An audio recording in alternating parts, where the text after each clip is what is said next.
Hello and welcome to today's webcast titled Ensuring Compliance with the CJIS Mandate.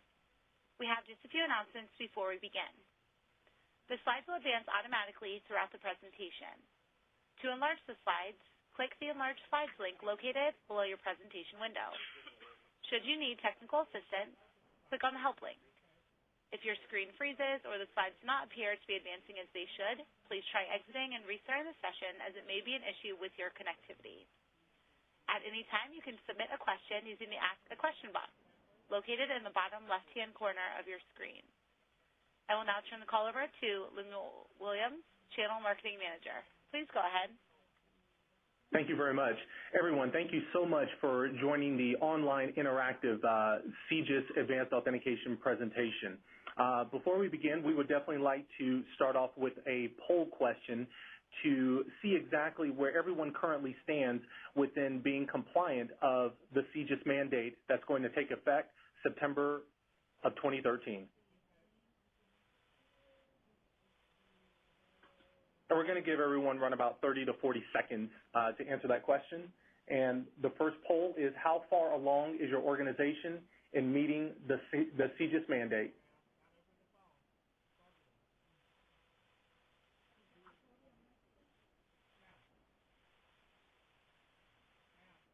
Okay, we're starting to see some results come in.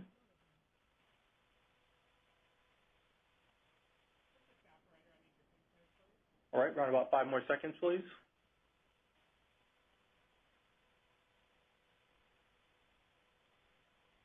And let's go ahead and see the results.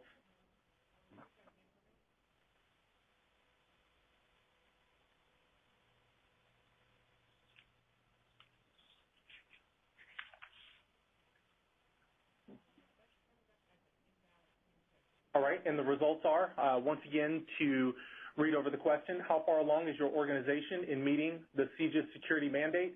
As we can see, 66.6% of you say you're aware of the need to meet the requirement, but have not budgeted the implementation. 25% incorporated the requirements into a larger IT infrastructure upgrade budgeted for the current fiscal year. Roughly 8% have already implemented a security framework to meet the CJIS mandate, and no one at this time, the CJIS policy does not apply to you. Thank you again for answering the first poll question. And what we're going to go ahead and do, we're actually going to move on to the presentation portion. The first individual that's going to be presenting is Mr. Tom Flynn. He is the Vice President of Online Banking and Security for North America, representing Gemalto. Thanks, Lemuel. Before I get into advanced authentication for CJIS compliance, I'd like to give everybody a quick update, brief update on Gemalto, who we are. Gemalto is an expert in advanced authentication. Billions of people use our solutions every day. As you can see in the slide in front of you, 12 billion secure devices were produced and personalized in 2011. We offer solutions across many different markets, from telecommunications to banking and finance, government programs such as e-passports. If you've received an electronic passport in the last 2 years, our technology is embedded. And enterprise security. Enterprise security is what we're going to talk about today. That's basically organizations, whether it be corporate enterprise, police departments, government agencies that are securing access to sensitive information. We operate in 45 different countries with thousands of deployments around the globe. This broad market experience allows Gemalto to provide solutions that satisfy a large number of user requirements and preferences. And this, of course, gives us the opportunity to meet a significant number of use cases across various markets, including law enforcement. We're an innovation corporation, leader in strong authentication technology and solutions. At $2.6 billion in revenue, we're the largest provider in this space. Our significant investment in research and development allows us to lead the market with breakthrough technology. And some of the largest organizations in the world rely on Gemalto's extensive portfolio of products and solutions to protect access to sensitive and confidential information. We've been in this game for 30 years. Many organizations, government agencies rely on us as a subject matter expert and we provide quite a bit of input into standards committees and other organizations that are trying to implement advanced authentication. So with that, let's get into CJIS. What is CJIS? Well, I think we all know, I saw 66%, certainly CJIS is understood. It's the largest division of the FBI, Criminal Justice Information Service, and it's responsible for providing criminal justice intelligence to authorized law enforcement agencies. The CJIS security policy, version 5.0, requires that anyone accessing the CJIS database must do so using advanced authentication. The mandate is all-inclusive, including local and state police, federal and state criminal justice personnel, correction facilities personnel, etc. Simply put, anyone that accesses CJIS information sources needs to consider the mandate. Now, not every implementation requires advanced authentication. We'll talk about that in a bit, but it's certainly something that anyone who has access needs to consider. Advanced authentication means increasing the number of authentication factors an individual must use to access CJIS, hence the term two-factor authentication or multi-factor authentication, as it were. On the right side of your slide, you'll see some illustrations that define this. To give you an example, username and password are one factor. That's something that you know. Should you leave this written on a Post-it note on your desk or your dashboard or wallet, for example, this factor is compromised should anybody else other than you happen to pick up and read the note. Another factor would be a token or a card that validates your password through a variety of processes. An example of that is, of course, your ATM card. It's something you have, and then your PIN, which is something you know. One is useless without the other, and that's the beauty of the technology. Should one get lost or compromised or stolen, the other one isn't available, and so authentication is protected. The third factor is something you are, which is biometrics. That comes into play in many different use cases, and we'll talk a bit about that as well as far as its applicability for CJIS authentication.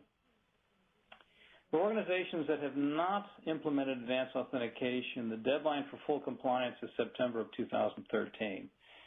Failure to comply could result in various administrative penalties, including termination of service. So it is something that organizations have to take seriously. So why the mandate? Well, if you consider username and passwords, they are obsolete, and they have been for quite some time. They're no longer considered a responsible method for securing access to sensitive or confidential information. And no longer is information kept under lock and key or in the protection of on-premise use. Today, our mobile society demands real-time access to information from anywhere to any number of endpoint locations and devices. On top of that, cloud-based solutions are moving confidential data to locations outside the owner's control, making advanced authentication an even greater necessity. And when you think about the sensitive nature of information that can be accessed through the CJIS database, not only are privacy issues a concern, but certainly the integrity of the criminal justice process. There's a lot of concern about something happening to information that is needed for a case, or certainly any type of, as I mentioned, privacy intrusion. The U.S. federal government has been using advanced authentication for quite some time. For over 10 years, we've been providing the Common Access Card to the Department of Defense. And a growing number of industries are requiring advanced authentication for their employees, their contractors and vendors, and in some cases, their customers. As organizations provide more sensitive or valuable services to their customers, these kind of solutions, the need for these type of solutions becomes obvious. Certainly, cybercrime is on the rise. Hacks and breaches are in the news every day. You can pick up a newspaper or magazine any point in any month, and you'll find another story. As the law enforcement industry continues to evolve to virtual information sources, the need to improve the security to access these resources becomes obvious. This information must remain confidential and impervious to interference or fraudulent modification. So with regard to the reasons, there's also changes in the landscape that have to be considered with regard to compliance to the CJIS mandate. As organizations are moving to virtual information sources for their mobile workforce, the network infrastructure is improving as well. 4G networks are being deployed across the nation and around the globe. This advancement improves the speed and efficiency by which a patrol car, for example, receives and transmits information, greatly increasing the quality and detail of information a police officer can review. This real-time improvement in information transaction has many implications for crime scene management, criminal activity investigation, and many other important activities. And again, this access must be secure and easy to use. In the case of a crime in progress, access to this potentially life-saving information must be protected. And that's the fundamental premise behind the CJIS mandate. It's to enforce security at the same time allowing police departments to adopt new technologies. With regard to the policy itself, there's several elements that have to be, brought into consideration as an organization is assessing what it needs to do to meet the compliance. CJIS policy is specific regarding use cases that require advanced authentication. For police departments that are accessing CJIS from within a physically secure facility, and again, these are very specific in the policy with regard to physical security, network security, et cetera, the mandate is waived for now. Not to say that that'll be the case forevermore, but that's the way that the policy is written today. If a law enforcement official is accessing CJIS from an unsecured facility, and that could be any number of facilities, including, police departments that haven't implemented the physical security I mentioned before, advanced authentication is required. And certainly that includes patrol cars, SWAT vans, any other types of unsecured locations such as that. On the other hand, irrespective of location, if an official is accessing a service such as Law Enforcement Online, the FBI's Internet service for sensitive but unclassified information, they too must use advanced authentication. Advanced authentication requires augmenting the standard logon process provided by Microsoft Windows with another authenticator. Windows does allow for smart card authentication and other two-factor authentication, but the standard username and password has to be augmented, such as a token or a card that will provide that second factor. Another thing to note is that each officer accessing a shared laptop, for example, for a patrol car that is used and the shifts change, each officer must use their unique identifier. They can't piggyback on the previous officer's logon. Continuing with policy highlights, the policy is specific regarding protection of data in transmission and in rest. Rest would be stored on a PC or on a mobile device. This means the VPN or secure network connection must provide encryption. That connection must be encrypted, as well as the hard disk on a laptop or a toughbook. Policy requires for approval of the advanced authentication deployment by the regional chief security official. There are multiple technologies approved for implementing advanced authentication, but the implementation plan must be approved, and it must meet those requirements. The plan must consider the registration of users, training of users, setting up the administration and help desk applications and the training for that, and the issuance process. This is extremely important. The issuance process fundamentally is making sure the advanced authentication solution is delivered to the right officer or the right official. If not, obviously the solutions get in the wrong hands. The retirement and revocation process must be defined and approved as well.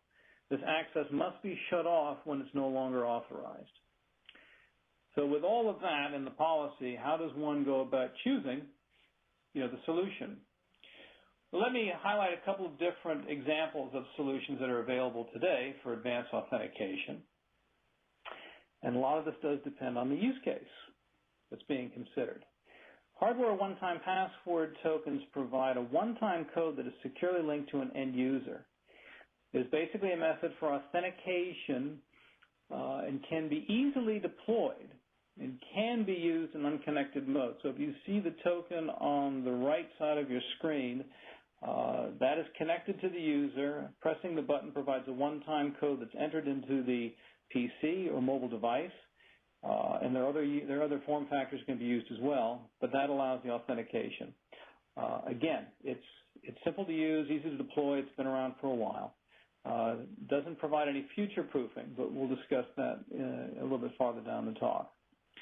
Certificate-based smart cards are an advanced form of user authentication that leverages military-grade encryption. I mentioned the Defense Department Common Access Card. Their solution is based on this technology. This technology is also interoperable with the FRAC initiative, which is the First Responders Access Credential Initiative that the U.S. government has put in place for first responders that are brought into emergency situations. It's a uniform, interoperable credential that's recognized around the country in the case something happens and you need to bring in several different public safety organizations. The U.S. National Institute of Standards and Technology, NIST, recommends this approach, and their standard is cited in the CJIS policy. It's not mandated, but it is important to understand what NIST specifies with regard to the appropriate methods for advanced authentication. And many years ago, this type of technology, known as public key infrastructure, or PKI, was complex to deploy. But today, thanks to advancements by organizations like Microsoft and increasing adoption by governments and corporations, these solutions are readily available and far easier to implement and manage. It definitely should be a solution that's looked at closely. These devices can provide a host of functions, making them somewhat future-proof and reducing the overall cost of ownership because of the different types of functions they can handle. Examples are converged physical and logical access. So if you look at the badges on the right side there, you can see that not only can the badge be used as a flash badge to get on site, it can be used through physical access control systems, waving your badge at a door reader in front of a physically locked door, and logical access, which is advanced authentication, access to networks. Another component of this device with regard to certificates is these same certificates are actually certificates on the device, are used for digital signature and encryption. So it's able to handle several different functions in the same time, again, as I mentioned, reducing cost of ownership. So let's get into implementing the CJIS mandate. There are several tenets that must be considered for deploying advanced authentication solutions. Solution must be easy to use with minimal action on the part of the owner. Not to say that there are changes that happen, and it's important to make sure that the changes are recognized and each use case is considered. But advanced authentication must meet the needs of the environment. In this aspect, how the solution is used must be considered. I mentioned biometrics earlier. Now, biometrics certainly is another factor, something you are, along with something you know like a PIN. But in environments where police officers are working, many times it can be hostile with regard to dirt, rain, grime, etc. And the most prevalent use, of course, is a fingerprint reader. In some cases, it may be quite appropriate. In other cases, it may not. Another consideration are the steps to implement. If it is not something that can be done quickly without a lot of thought, that could be a problem. In the case of biometrics, certainly taking one's gloves off, making sure the hands are clean, et cetera, as opposed to just pressing a button and putting in a code.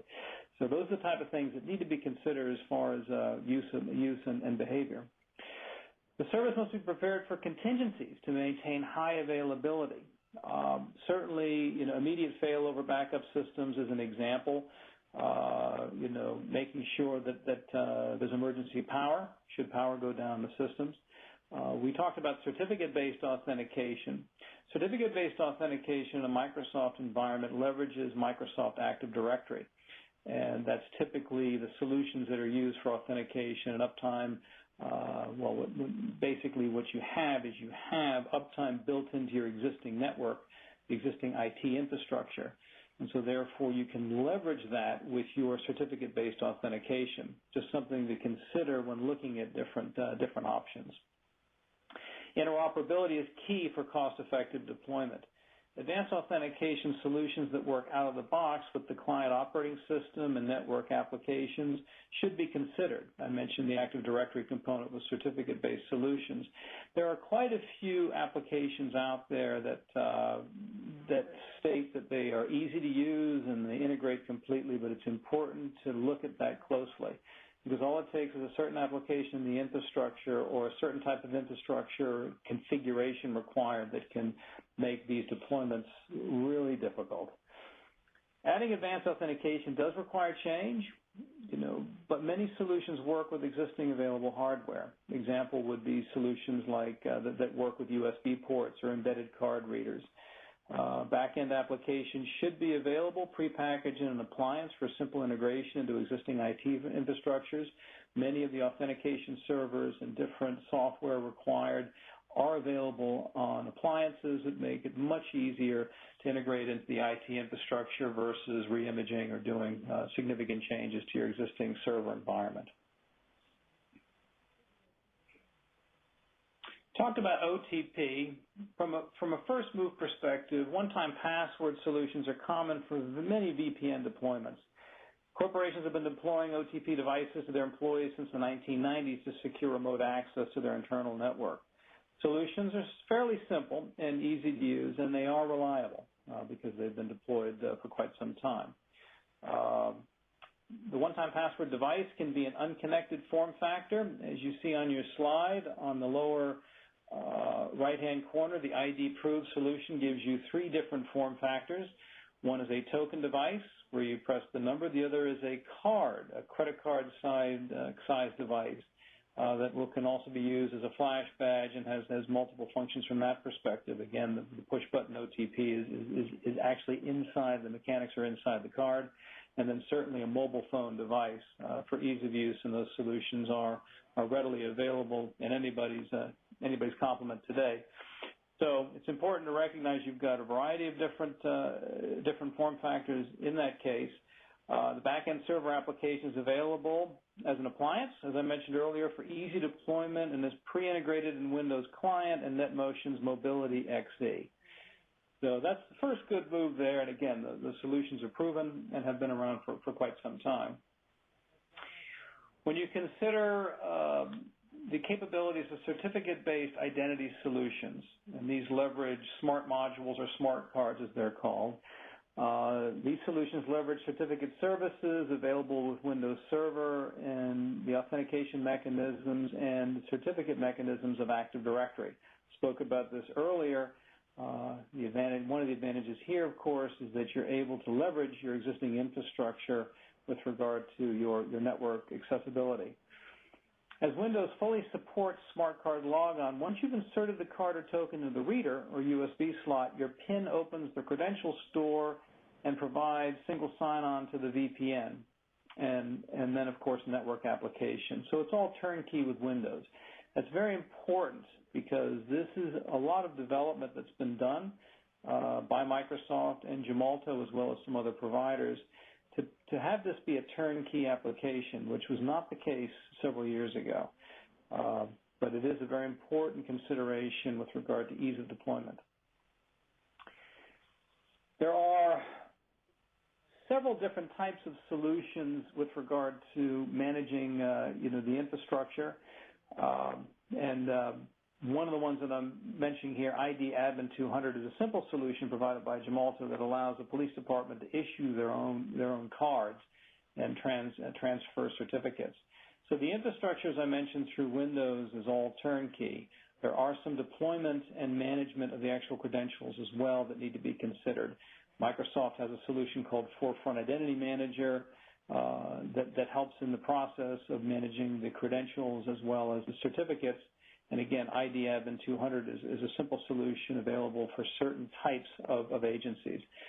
Point being is that these are the things that need to be looked at with regard to the deployment. As mentioned earlier, these solutions are future-proof and can provide additional applications such as email encryption and digital signature. Today, some of these applications may not be in the roadmap for certain agencies and departments, but digital signature will increase in importance as more and more applications go virtual.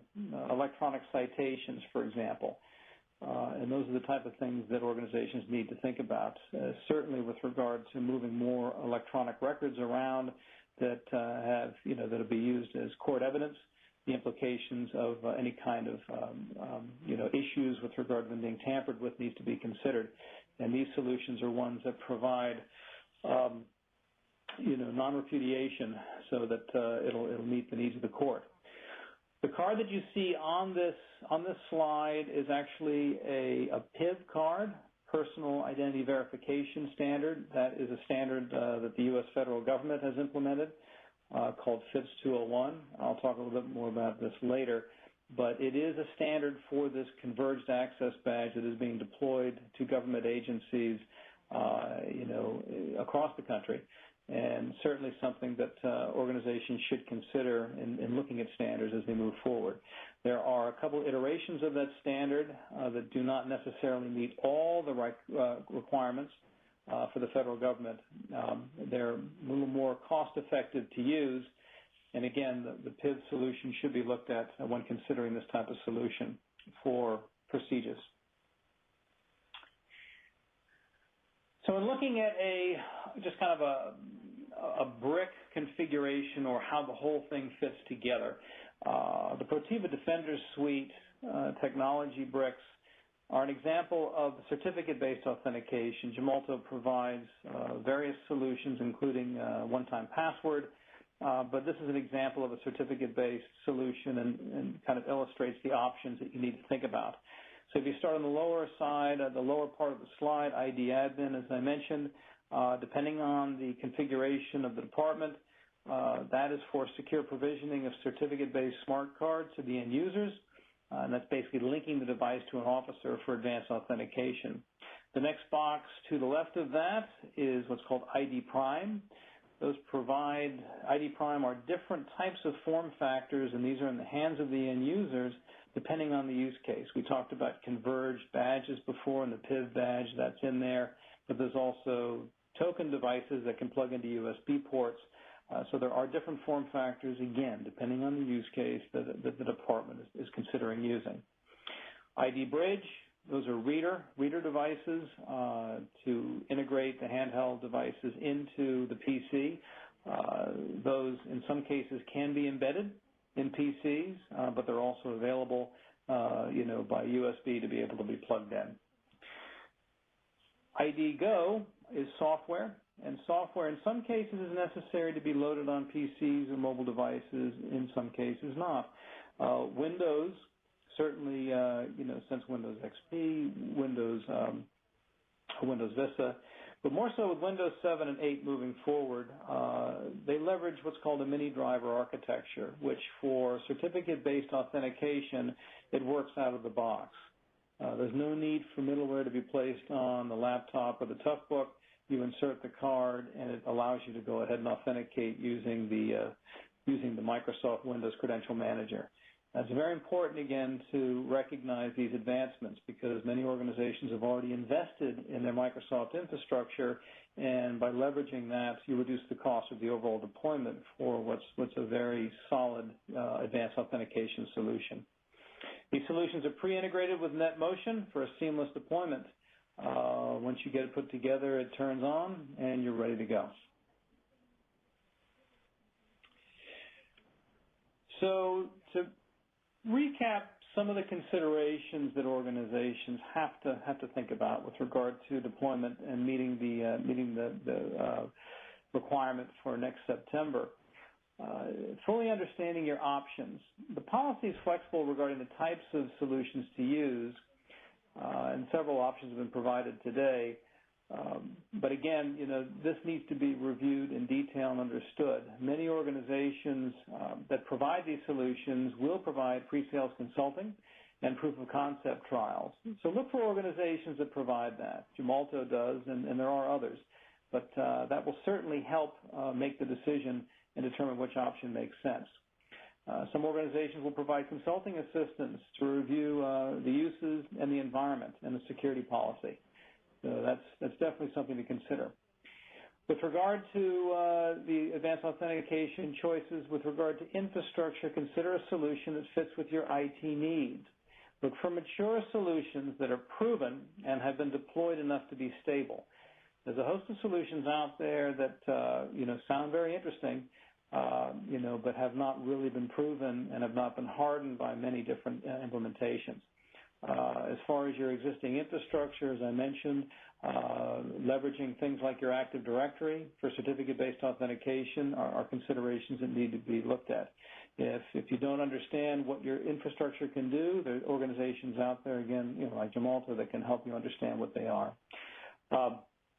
These solutions are more likely to deploy easily and successfully since they've been deployed quite a bit, and they're built into to mature infrastructure. And then, of course, consider your evolution to advanced functionality. Advanced functionality. As we mentioned, digital signature is something to be considered for the future. Education's key. Cannot accent this enough. Be sure the user base is properly trained. Any advanced authentication solution will require some change management, and any organizations that tell you it's easy to do, no one will notice it, you got to kind of think carefully about that. Security is an important component of solutions today, and it's something that has to be taken very seriously and will require some change. Without the proper education, that can certainly be the difference between a smooth transition and a department revolt. So take the education and the behavior changes to implement these solutions very seriously. Look for vendors that provide these options, training and professional services. And if professional services are needed, there are organizations that provide that, and certainly ones that understand the environment, that have done this before.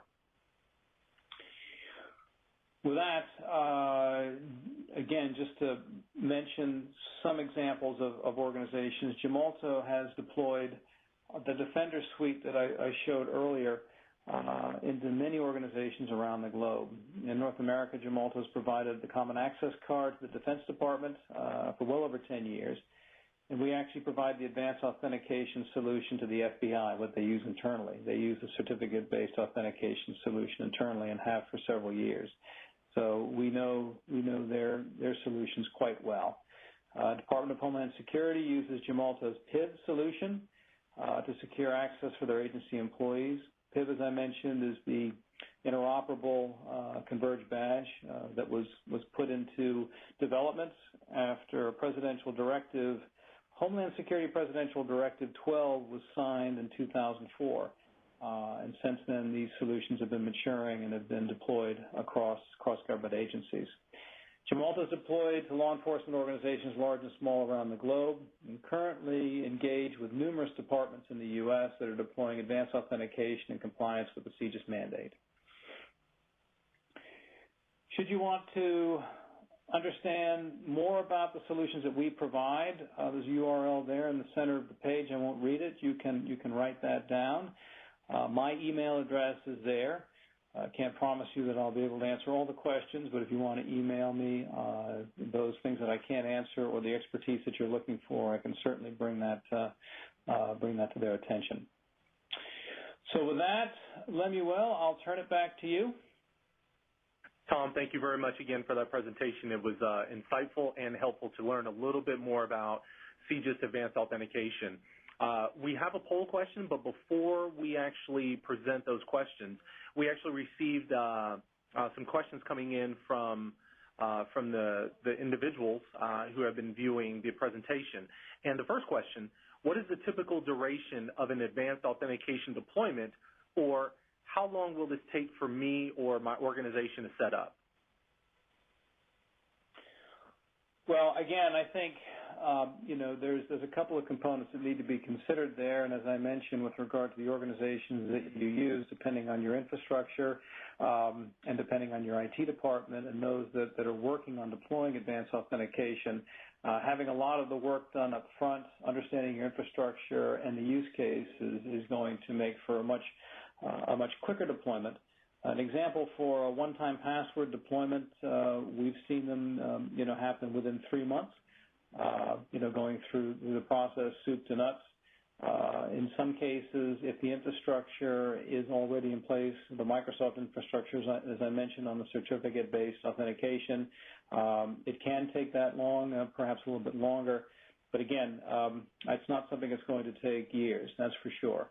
But it is important to follow the process and make sure the proper planning is done and to be sure that to be sure that you have the right organizations working on any questions with regard to security policy. Great, thank you. And we have one more question. What advanced authentication method provides the best user experience and results in a greater user acceptance? Well, that's a very good question, and I don't think there's any one answer for that because it is very use case dependent. But if you consider what we've seen in the marketplace, there's two elements with regard to this type of market. It's quick use, right? It's a quick authentication. For certificate-based authentication, typically once you have the card in the reader, it's a very fast application, and it also provides for different usage as far as certificates for signature, et cetera. But I think that with regard to the least amount of use, is something that one would argue, makes sense. And because you can use the card itself as a flash badge or as a physical access badge, it allows an officer to use it for more than one thing. If you're using the badge to do a couple of activities, it gets you a little bit closer to it and makes it a little bit more important. If it's something that's only used every once in a while, it can tend to be misplaced, et cetera. One-time password tokens, of course, are easy to use with regard to button push, et cetera, but one would argue the more that you can use it for, the more helpful it is to the individual, the more they use it in general. So I think that's from a user acceptance, once they get up to speed, I would say those solutions are, those are the ones that we see getting the most approval. Thank you, Tom. And just as a quick recap, can you go ahead and say the web address in which people can learn a little bit more about CJIS Advanced Authentication? All right. Well, I think it should be up on the screen, Lemuel, but if not, I'll go ahead and read it. Gemalto.com/identity/solutions and then CJIS.html.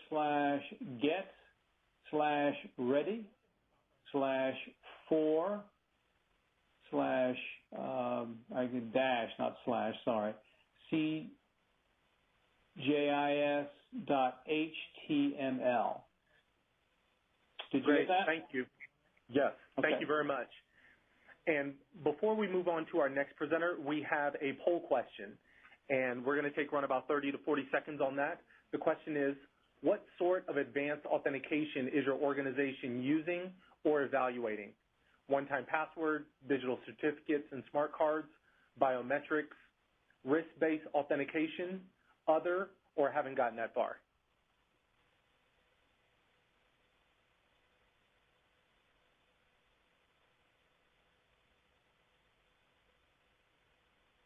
Okay, some of the results are coming in.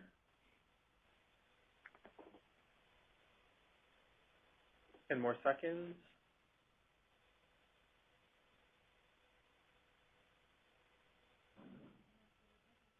Okay, looking at the results. So what are some of the advanced authentication organizations are currently using or evaluating?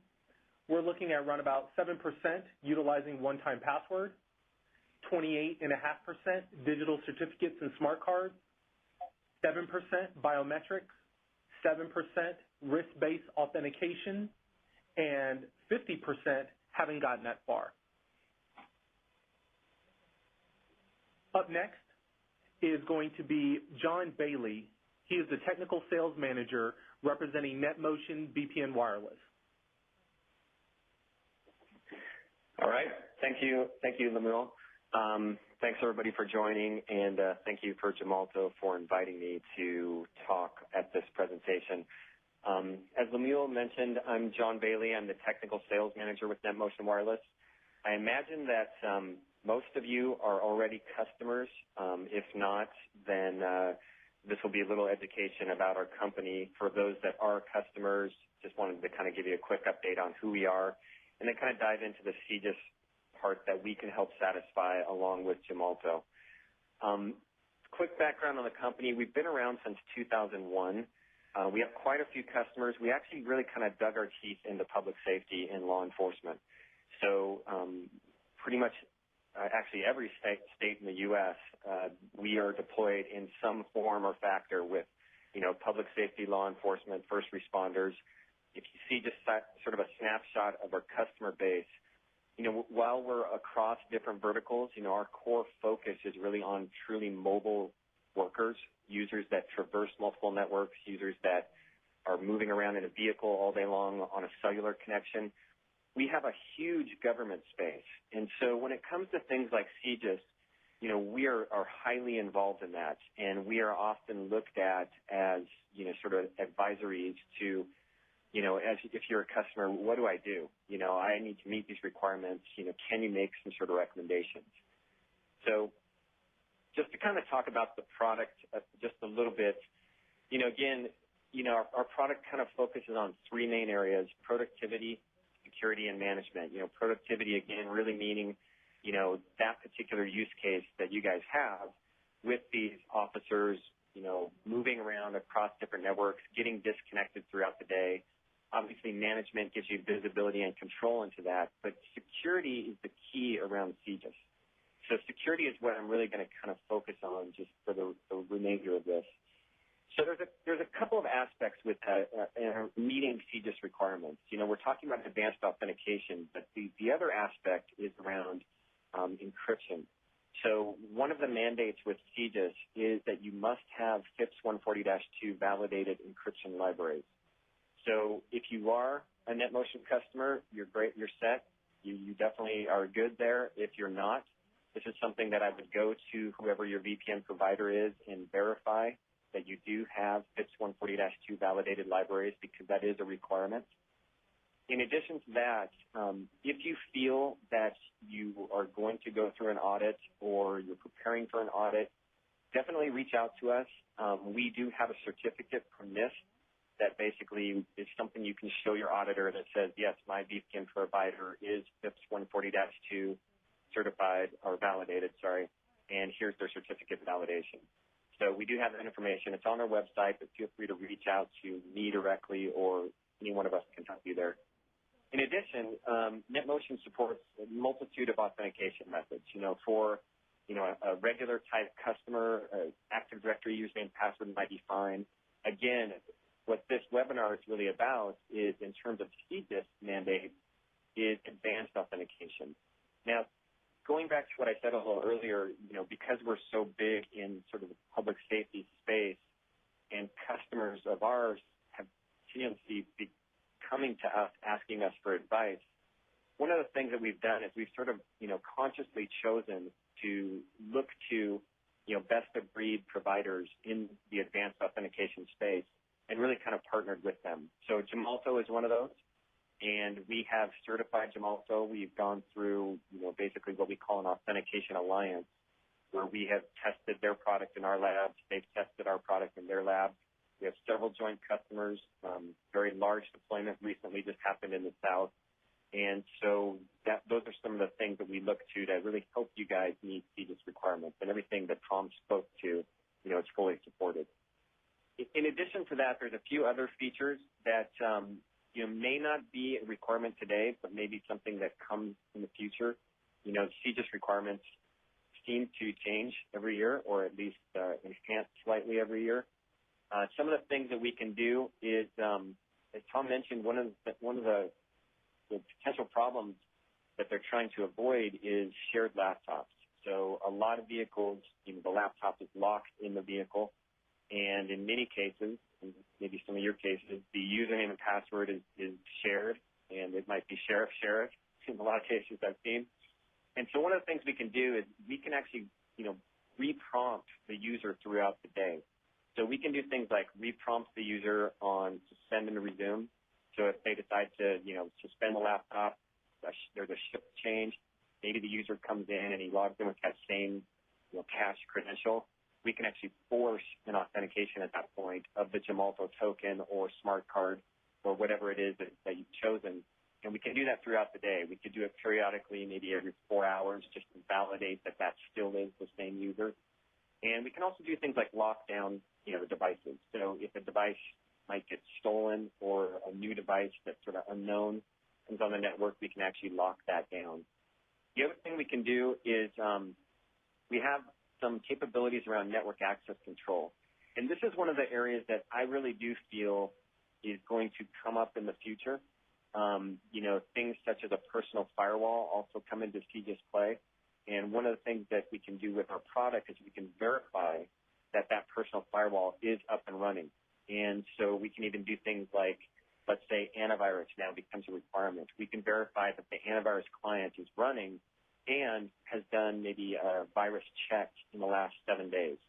So there's some additional features in the product just to consider. Again, these are maybe not requirements today, but it's just nice to know that they're there in case these are things that come up in the future. So as I mentioned, we work, a lot with Gemalto.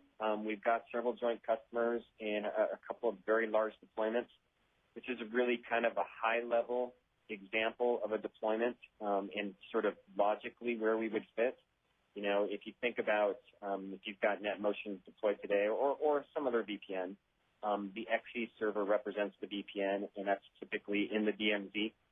And behind that would be, in this case, this is an actual customer example. They happen to use Juniper's steel-belted radius as the interface to the Gemalto servers. So that's an example of, in this case, it was one-time passwords they deployed with the tokens. And this is sort of what it would look like with the NetMotion server deployed with Gemalto. This is another view. This also shows, say, a PKI deployment. And again, it's logically the same view. If you think about the NetMotion server, it's essentially going to interface with some sort of, radius server that then on the back end, there might be different options depending on what you've chosen.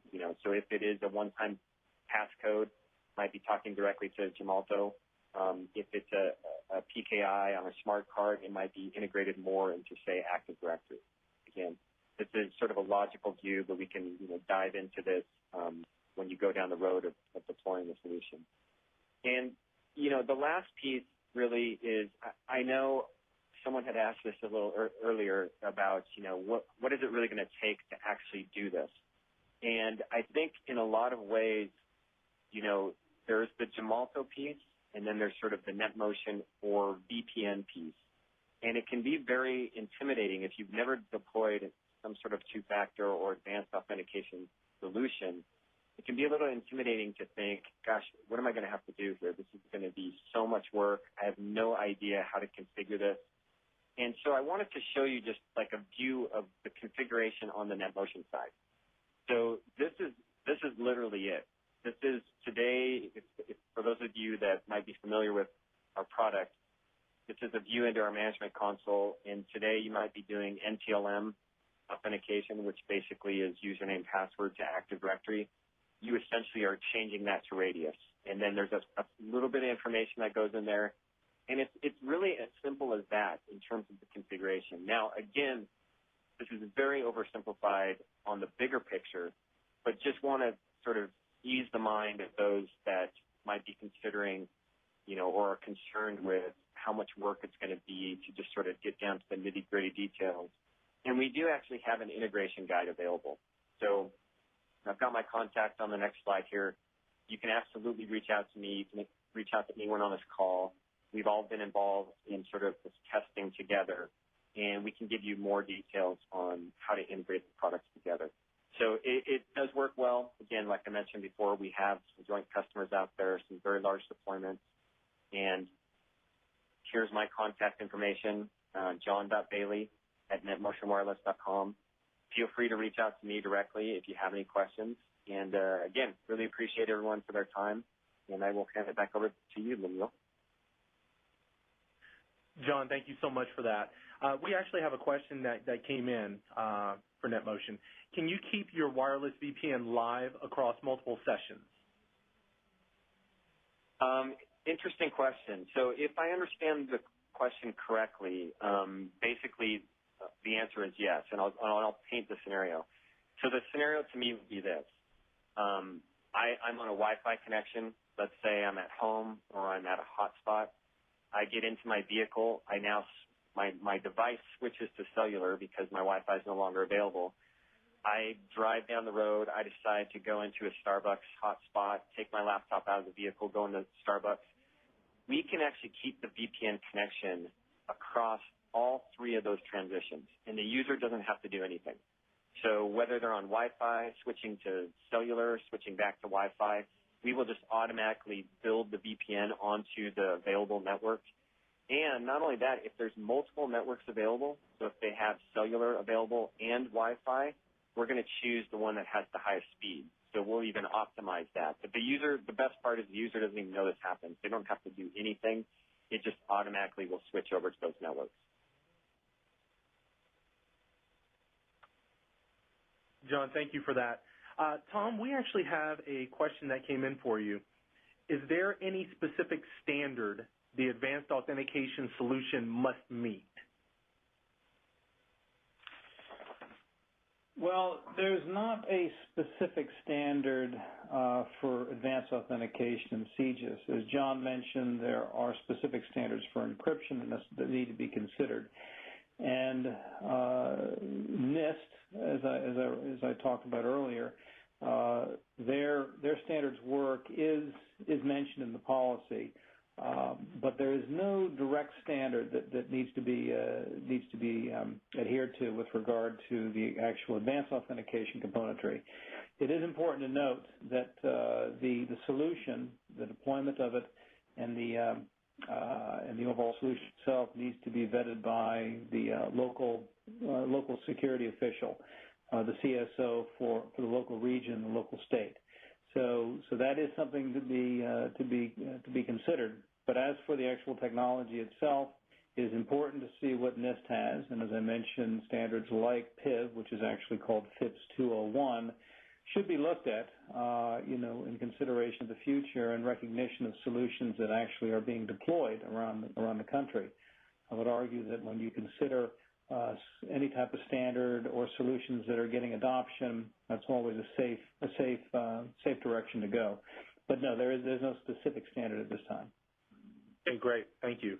And this next question is actually kind of a toss-up for both you gentlemen, both Tom and John representing NetMotion. How can you ensure 24/7 availability for an advanced authentication infrastructure? So John, you want to take that first, and then I'll... Sure. Okay. Yeah, that does kind of affect both of us. So I'll speak to my piece, and I'm sure your answer is going to be very similar. But in terms of the NetMotion piece, so again, we're the VPN, so we're sort of the middle layer. And, yeah, we are obviously the critical part. If we go down, then you can't connect to anything. We do have the ability in our product to do built-in pooling of servers. You can pool up to 10 servers if you wanted to, or just as simple as 2.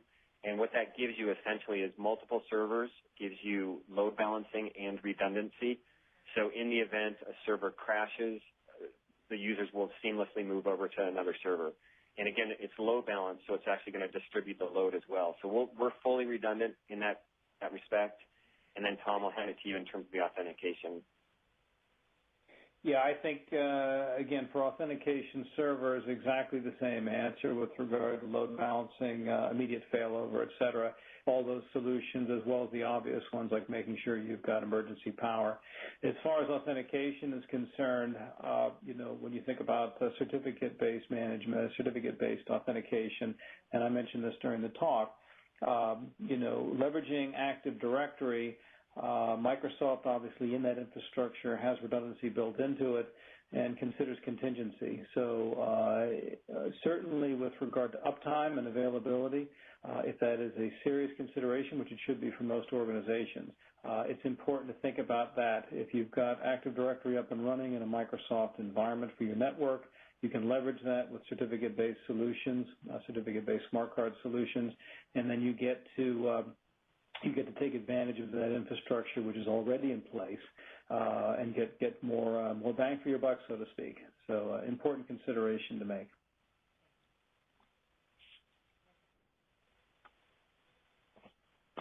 Gentlemen, thank you for your time and answering the questions. Once again, presenting from Gemalto was Tom Flynn, Vice President of Online Banking and Security for North America. And presenting for NetMotion is John Bailey, Technical Sales Manager.